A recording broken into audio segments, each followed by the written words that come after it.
Welcome back to another episode of the Rankable podcast. I'm your host, Garrett Sussman of iPullRank, and I am stoked. We're going to get technical. Hopefully, too much. It doesn't go too over my head, but I am joined today by this dynamic online personality. They are all about JavaScript, all about technical SEO. Jamie Indigo, technical SEO consultant. I mean, they're not a robot, and we might touch on a little AI stuff, but that's been their jam for a hot minute. As a technical SEO consultant, they study how search engines crawl, render, index the web. When they're not working, Jamie likes horror movies, graphic novels, Dungeons and Dragons, and if you haven't seen them on the SEO Fairy Tales on the Google Search YouTube channel with Martin Split, such an awesome episode, getting really into like putting on the detective hat and kind of diagnosing what happens when JavaScript goes wrong. Thank you for joining me today, Jamie. How you doing? I am so excited to be here. This is absolutely delightful. I have watched your content for a long time, always loved it. And we get to be here now and have a really fun, nerdy conversation. Thank you. Oh my God, let's geek out. First, before we even dive into all this JavaScript, I'm a little curious about the origin, the etymology of your website, Not a Robot. How did that whole like not a bot thing come?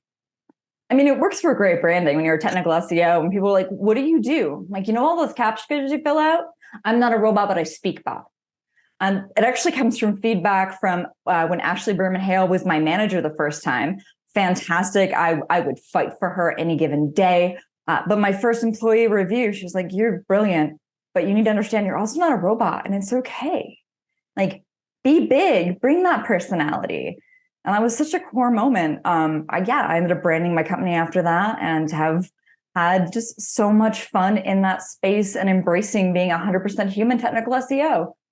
And that's one thing that I love about, whenever I see you on Twitter and visible, it's like you do have so much personality. You don't hold back. And I think it's so important, especially as we kind of roll into this AI chat, AI LLM sort of world. But I'm curious, from all of your experience in JavaScript and SEO, which is going to be the topic of this episode today, what is the Jamie Indigo philosophy on JavaScript when it comes to SEO? How do you think about it? How do you approach it, big picture? My big picture pitch here is, hey, if you're out there and you hate JavaScript SEO and you're fighting your dev team because they want to do something JS, 98% of websites are already doing it. You're probably already doing it. JS SEO is just SEO. It's okay. It's scary, but it can be done right. And humans like it. It makes us able to interact with the internet in meaningful ways. People expect that. But hear me out. Maybe it could be a little bit more performant if you didn't ship 5 megs of tracking pixels. Hypothetically. It's one of those things where it's like, yes, as a marketer, like I'm the type of person as a technical SEO that you have to fight because there are so many opportunities to do cool things with Google Tag Manager and getting the scripts in there and that personalization, that sort of functional interactivity. And that, to your point, it's like there is technical debt that comes along with this. So how do you wrangle in your developers and your marketers to not bloat the heck out of your site and really ultimately hinder your SEO? Hear me out. Go ahead and open your page, inspect, and look in the head. If you have 75 third-party scripts that are firing synchronously before a single thing on your page can load, that's going to hurt. It becomes the junk drawer. It's where we shove everything. So I'm not saying that you can't have it. The entire balance that we bring between marketing and devs is do what matters when it matters. If you're loading a contact form towards the bottom of the page, wonderful. I just want to make sure it's not loading before the hero content, the thing above the fold, the reason the people came there. So what are those? Go on, because I'm curious about that conversation with the marketers and the devs, like how you make that compelling like argument. Like, how do you explain it? Like, how do you talk to them? Okay. You want to implement a new tool on the website. How are you measuring its success? I'm asking you, Garrett, what's your KPI? What are you going to monitor? What are you going to share? Well, obviously, it depends on the tool and what you're trying to do. If I'm looking at like using a Facebook ads pixel and trying to, calculate the conversion rate of a specific ad versus like using Hotjar to, look at my heat map and see how the users are on my website, I'm going to start to think about what those, objectives of those specific pixels or those tracking codes are doing. Fantastic. So we settle on a KPI. We agree on one together as we put it in. We're also going to measure its impact on performance. If somebody comes up to you and says, hey, this is super easy, it's plug and play, just put it directly below the opening head tag, you just tell them not today, Satan. Okay? Our content matters first. What the page is about gets in there before any of that third-party stuff. You have your KPIs to measure. Hotjar is a great thing, but do you need it on every page? Can we go ahead and control where we're executing it at? Because Heisenberg's principle, once you observe a thing, you change it. And I found when I worked at Moz, we had these A/B testing platform tools.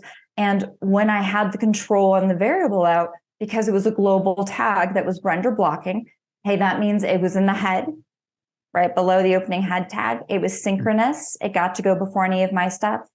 That dropped my overall control conversion rate as well, because it negatively impacted that user experience. So yes, please do come observe. But if your observations are at the cost of my conversions, we need to have a conversation about how perhaps we can balance these two. You're going to have less data on the heat map. Sorry about that, buddy. But it's going to not inhibit the conversion rates. Let's balance these two out. Don't pop up a chatbot in front of me. I didn't ask for it. So it's really interesting to me because it's like, I love the idea, even being a marketer, that you're challenging the marketers, the devs to have to be organized, to have purpose and intention behind everything that they're doing. And yet we know that a technical SEO doesn't always have that voice at the table to be able to tell a marketer or a dev, no, you can't. Yes, you can. So kind of what's your approach to either A, earning that authority, or B, winning the hearts and minds of the marketers and devs to see things your way? I mean, absolutely, it's about winning hearts and minds. It's about understanding, speaking to them, because chances are they have the same goals. They speak about them in different ways. And if I can understand how to connect my goals with their goals, we have commonalities. We've now mapped our schemas together and we can work together. I don't need to tell you that you can't do this, but what I can do is when the devs are in there and they're refining the ticket and they're going, okay, here's my user story. The acceptance criteria is this. I can go, oh, and it needs to be this. This consideration needs to be in play. So by just putting it in there and giving them resources, I'm not blocking them. I'm empowering them. Yeah. No, I love that sort of you are aligning yourself. So when you think about it, are you thinking of yourself as a technical SEO you position yourself to support your marketers and devs as opposed to getting your own KPIs across the finish line? Or how do you kind of marry the two of those agendas? To get my KPIs across the finish line, I can't control everything on the site. Right. But if I act as a support to the teams that are executing and putting things out on the site to make sure they're done in an efficient and effective manner that's considerate to both humans and bot discoverability, I get my cake and I eat it too. I love that. And so I'd imagine you really have to be on top of your own intentions and on top of your own communication to be effective. You can't really leave threads hanging or not know what you're talking about. I guess I'd assume people expect you to be a leader. Here's my trick. Here's my superpower. I don't believe in dumb questions. I am willing to go, hi, what does that mean? Sorry, can you define this for me? Hi, how is this metric defined? What is this dimension built of? And oftentimes just that curiosity can let me refine how I'm phrasing or presenting an idea into a way that, again, maps with their schema, because we all want to do good things. We do the best we can with what we have. We learn better, we do better. So instead of going, no, you can't, you have to put Puppeteer in. And the devs are like, no, but we have RenderTron already. And no, those two are achieving the same thing. There's gaps in our language. And if we take the time to go, I know you're trying. I'm trying too. Let's sit down.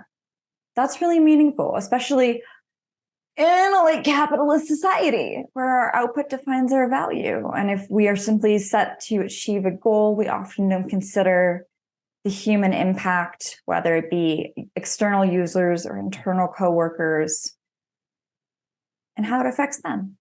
Yeah, emotional intelligence and empathy goes so far. And it is very much a skill set to be able to intuit what those are, because, there are lots of different personalities out there, and people don't obviously make it obvious in terms of the real reason that they might be fighting you on a specific ticket or a specific marketing request. The trick is mind the gap between who you are and the role you fill. Mm.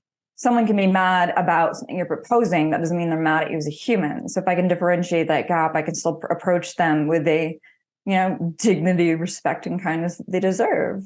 And even when I get thrown the opposite of that, there is something punk rock about going, yeah, but I still control how I act and how I behave. And you can throw this at me, and I'm still going to choose to look at myself in the mirror and go, no, you chose to be kind. You chose to treat people with dignity and respect. And believe it or not, most folks who throw those tantrums eventually throw themselves off the cliff in a tantrum, so that they take care of themselves. We'll be good. It makes so much sense. And I feel like that respect is you give respect, you get respect. To pivot, I'm curious a little bit about, and this might be the communication aspect, but from your perspective, where do SEOs go wrong with JavaScript? Hey, I love that you want to get the biggest crawl possible, so you run it without JavaScript. But hear me out. If you ran on your page without JavaScript, the content's not there. So the idea of scale over quality becomes an issue, especially as people enter into the enterprise roles. You're going to see big differences in behavior, especially if this client is generating, all the supplementary content, tertiary content client side. If it's entirely client side, what are you even doing?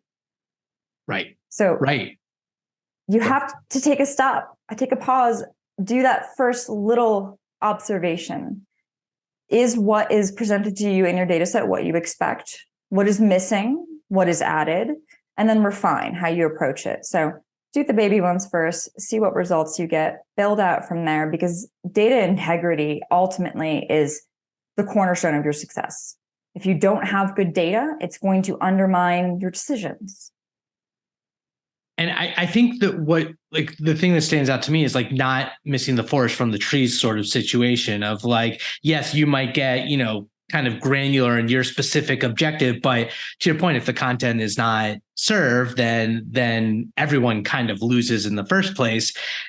How do you, in that context, then, how do you think about investigating and diagnosing when you do have JavaScript SEO issues? What's your mindset and process? The first thing I want to do is get a view of the landscape. So What is out there and what are we using? And that can mean, simply opening up the site and DevTools and seeing what other third-party resources are called.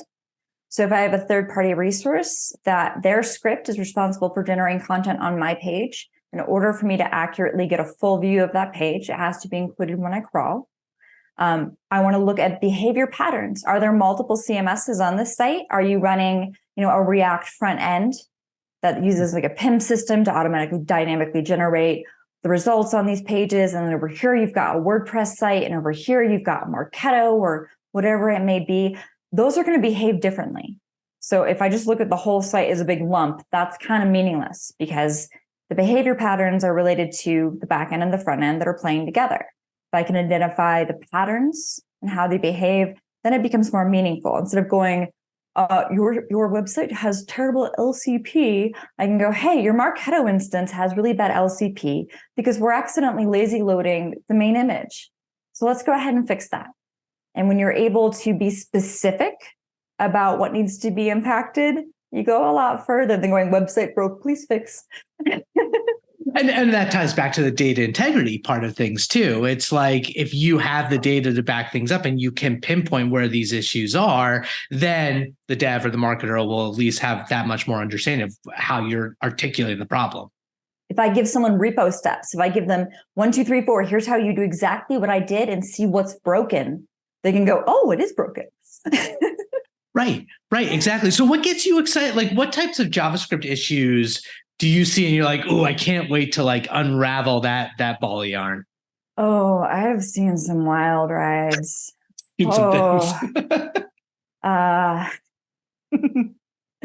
I think my favorite recent one was discovering that, so in between stable major releases of a JS framework, of any framework, you're going to have experimental versions. They're not meant to be public facing. They're where we're working out some bugs. I found a 3-year-old version of a highly experimental and buggy version in production for someone's site. And I was like, oh, hey, I got to raise that up to you, bud. Intentional. Whoops-a-doodle. That's a strange one. Yeah, but when you get under the hood, you find wild and crazy things. Yeah. It's always fun to be like, did you know about these subdomains?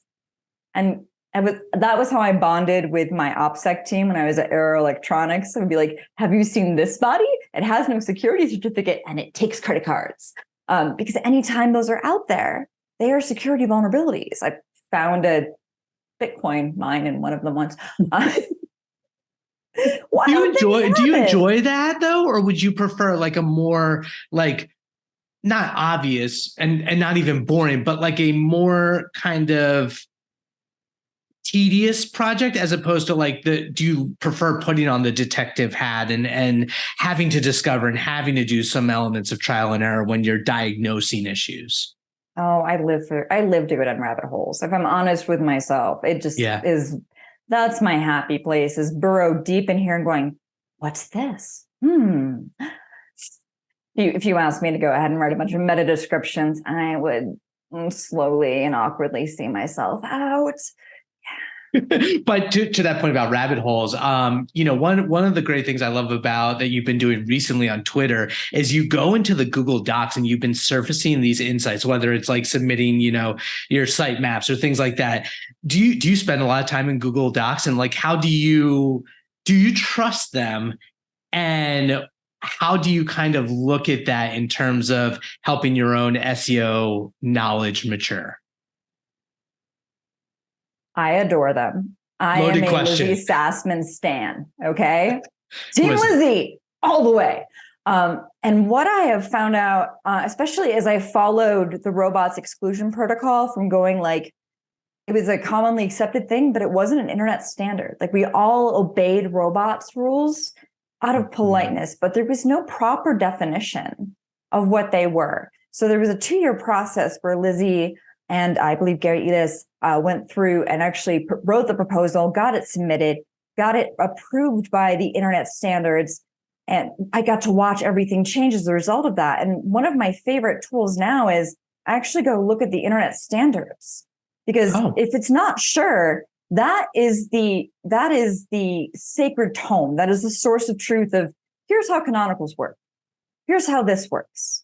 And that adherence to the internet standards, especially as Google has gotten larger and Googlebot is now very much cross-functional in its pipelines for web rendering services and its resource usage, they are all having to fall back and behave by these larger rules. So I'm a huge fan. I find interesting things in there all the time. They've done a phenomenal job rewriting this documentation. And maybe it's, my writing major in me that enjoys finding like little Easter eggs in the early versions. Like in the early versions of the troubleshooting JavaScript SEO page, there was a button where you could click to JavaScript. You like use JavaScript to generate a fish on the page. I don't know why. It just made me so happy. I didn't even know about that. And to your point about the internet standards, I'm ready to start seeing some Jamie tweets coming out with some of those like gold mine tips as you're diving into that. I'm sure there's a ton that you've already found. I already get a lot of glassy eyes on stuff. So maybe if I figure out how to make that more digestible. That's fair. Well, before we end, I'd be remiss if I didn't ask you, in our hyper AI LLM chatbot world with ChatGPT and Bard and Bing and all these things, what is your kind of perspective on how any of this might ultimately impact JavaScript, technical SEO going forward? Do you look at these tools as helpful, or do you think they're going to complicate things and make them even more messy?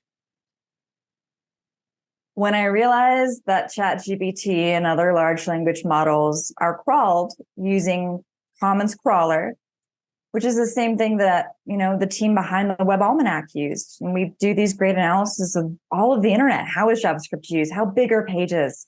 When I realized they were using that without our consent, I kind of felt betrayed.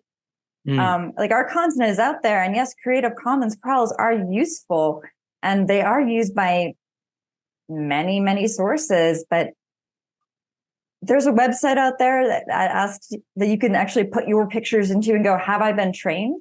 Because you might have been used in training this model without your consent. And a large language model is only as useful and as valid as what it's trained on. So if we have people across the internet getting rid of skilled writers, using ChatGPT instead, as a large language model, which is unsupervised, is reiterating in its training, it's forming an echo chamber. And you can corrupt a large language model. So we have a very concerning opportunity to produce misinformation at a large scale. I mean, look at the Pope in his big fluffy jacket. Everyone thought that was real. That is AI generated and based. And it's concerning to me because Microsoft just laid off one of their AI ethics teams, the whole team, but they've doubled down and they're actually bringing image generation to Bing Chat. So we are hitting an apex where the internet may not be usable for the common person. The level of misinformation, the level of scams out there, just the number of security vulnerabilities. We just had these massive tech layoffs because people wanted to get rid of underperformers. I guarantee you that underperformer was actually maintaining a critical library you didn't even know existed.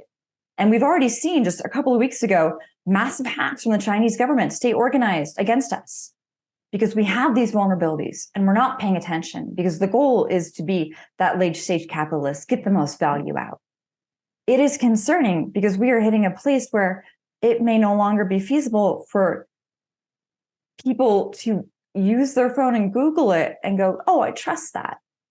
Yeah. And we have an obligation as SEOs because we've been manipulating the results they see when they pull up their phone and go, oh, yeah, it's this. Yeah. I have a lot of concerns. Yeah, it feels very alarmist. Yeah. I don't want to say alarmist, but issue. It's got to be done. What do you, cause it does feel alarmist. And I don't disagree with you because there are like a bunch of issues there. One, there's the ethics of it. Like, are you abstaining from using any of those tools for the reasons that you let out? And then B, is it a rabbit out of the hat? Like, are we just in a trajectory at this point that we can't come back from? Or do you think that there's any? Bell. Yeah. You think there's no one ringing a bell. Yeah. Yeah. But if you look at Bard, I recently posted about this on Twitter, but if you ask it the trolley problem, which is a basic moral philosophy exercise where you're in a trolley, the brakes are broken, there's a fork in the track, on one rail there's one person, on the other rail there's 5 people. Which way do you make it go if you have to sacrifice? And when I asked ChatGPT, or I asked Bard that question, it actually gave me a citation back. So that seemed like a positive movement for me because if we don't have sources and citations for what we're talking about, that's why backlinks are so valuable on the internet. And if we look at how Googlebot crawls now, it doesn't go to the front door, knock, check the robots.txt and walk on through. It's crawling semantically. It's crawling ideas and concepts. It wants to know that if I'm returning a result for wine and this page doesn't have a vintage on it, then I can't trust that wine. That's important. We don't have that factual entity-based backbone behind results generated from AI. We have an echo chamber of chaos and a chance to deeply damage our society. Right. Yeah, I think about like social media and, starting in 2008 when the iPhone came out. And yes, there are all these positives around social media, but now we're really understanding, to your point about how it's damaging society, how entire generations are impacted by social media, and basically being sued for multiple genocides. Which is on point, internationally all over the world. Like that's absolutely the case. But do you think this is worse than that? This is going to be worse than that in terms of the impact of LLMs on society?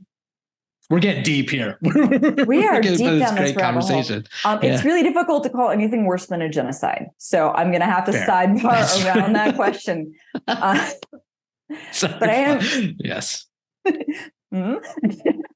I am going to say if we don't have conversations about it, if we don't stop and look at, oh, look at the output, I can make it all of this, and go, wait, is this actually beneficial? Is this factual? Is this helping people?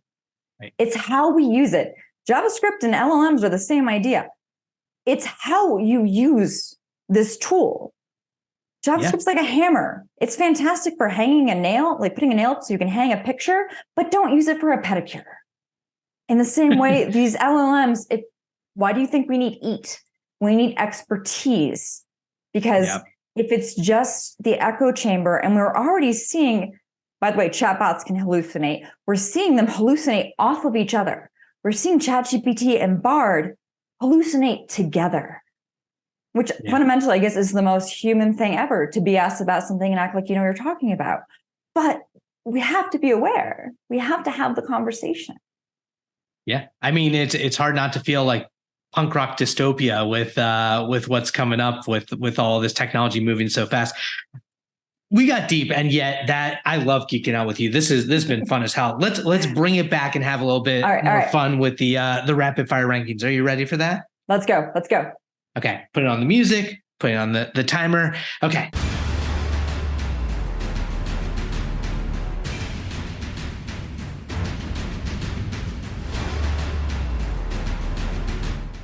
Jamie Indigo, rank your top 3 of something that you love, anything. Okay, top 3 D&D subclasses. Moon Druid, Arcane Trickster Rogue, and Grave Cleric. Being D&D, I got to ask you real quick, how do you feel about the movie? Are you pro or against the movie? I haven't gone to see it yet. Okay, I promised my buddy we'd go next weekend, so we're gonna go next weekend. But I'm really excited. I'm really excited. I've been watching Critical Role for years. I love all of the imagination and chaos that comes with bad roles and fun times. And like I have been trying to abstain from any of the media, but there was one trailer where like the wizard is talking through the details of how to get across the dwarven bridge, and the paladin just stepped on it and went, I broke it. I'm excited for you. That's oh my gosh. Okay, you have to let me know how you think about it. Okay, rank your best SEO or marketing win. It depends. Such a pop out. I'm gonna be a human and say my biggest win was I recently got to teach a cohort of 5 students for the Freelance Coalition of Developing Countries, and that opportunity was my win. That was phenomenal. That's awesome. What Chima has done has been incredible. Okay, rank your top 3 SEO tools. It depends. You're on the right show.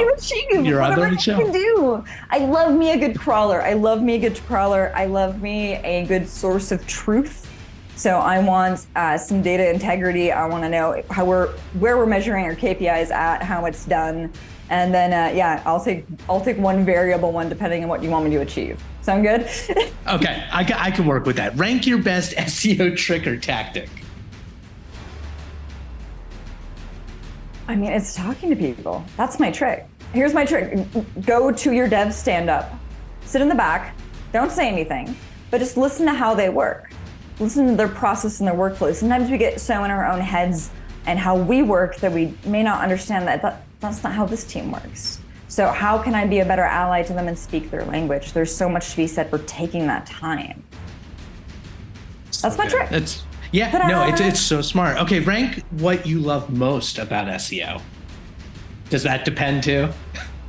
I mean, my honest answer is I'm not sure I love it anymore. I love the clever minds that I meet here. I love the brilliant people and the passion and the curiosity that comes in this field. I don't necessarily know that I love anymore the idea that we manipulate reality for people, because their phones are ubiquitous. If you ask someone a question in the break room and they don't know, they're gonna pull out their phone and Google it. And here we are, behind the scenes changing that. So I don't know if I love it anymore, but I love the processes, the mechanics, the pipelines, figuring out all the gears and nuts and bolts. The end result, I'm not sure. I respect that. As a marketer, I feel the same thing from time to time. So I 100% respect that. Okay, so rank your best learning SEO resource. All right. Is it a cop out to say rich snippets? No, and it may not be for other people, but I have to work so hard every week, sitting there and reading through documentation. I'm burrowing down rabbit holes and into patents and everything else. And I learn a lot in that process. So for me, yeah, that's my best resource. Dude, I feel you 100% because I do the SEO weekly and the same sort of thing of just like curating and reading articles. And for those of you who don't know, Rich Snippets is a fantastic SEO email newsletter that Jamie Indigo puts together. It is so freaking good, and it's funny, and your personality comes through in that as well. So I adore it. If you haven't already subscribed to that, do that. And finally, what is another one of probably the most unfair question in all of this is rank the top 1 to 3 SEOs or marketers that you most admire, look up to, appreciate, one of those verbs. All right. Ian Laurie is the best DM in SEO. He is our dungeon master for like a 3-year-long campaign. I admire and I love him. Ashley Berman Hale has the biggest heart in SEO. Arij has the most moxie and the most, you can try, but I am not backing down in all of this. And they're all human qualities. Like there's something to be said for fantastic, I love your flex.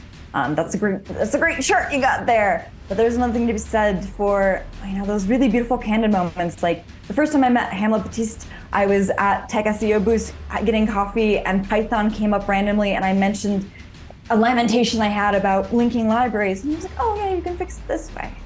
It's those moments of just being human and someone just blowing your mind and changing your perspective in the most understated way. Yeah. I love that. And it's funny you mentioned Hamlet. I was just thinking about him the other day because I was listening to a video from Nick Wilson talking about the Edge. And I was like, when I think of the Edge, synonymous with Hamlet, so. Absolutely.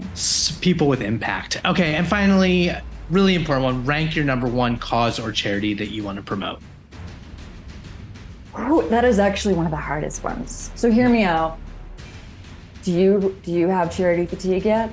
Are you just a little bit exhausted because someone else had to spruce up their GoFundMe to be able to afford a kidney transplant, or there's another atrocity that happened?